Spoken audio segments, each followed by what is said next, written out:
Page 27, numéro 5. C'est un problème qui est schématique. Il faut bien connaître nos rayons principaux.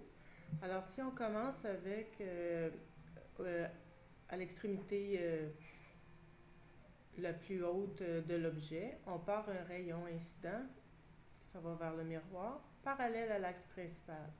Que fait-il? Ça en va directement au foyer principal.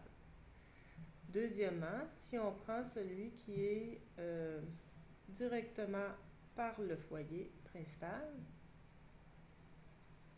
il s'en retourne parallèlement à l'axe principal. Et si on veut confirmer avec le troisième rayon principal, on va faire celui qui passe par le centre de courbure, frappe le miroir et revient sur lui-même.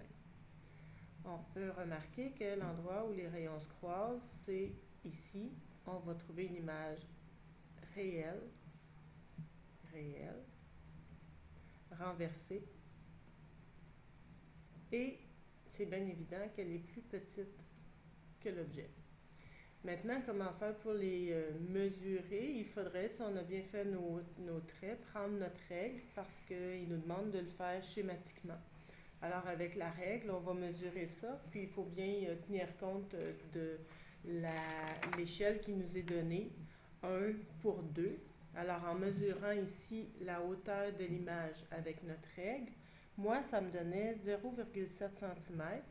Pour respecter l'échelle, je dois multiplier par 2 pour une hauteur de l'image de 1,4 cm. Pour respecter la convention des signes, je dois mettre un moins devant pour dire que l'image est renversée. Même chose avec la règle, je vais mesurer de l'image jusqu'au sommet et là, je vais obtenir une valeur de 6,7 cm. Si je multiplie par 2, ça donne 13,4 cm pour la distance image. Et remarquez si je la mets positive parce que c'est une image réelle qui est du côté de la lumière.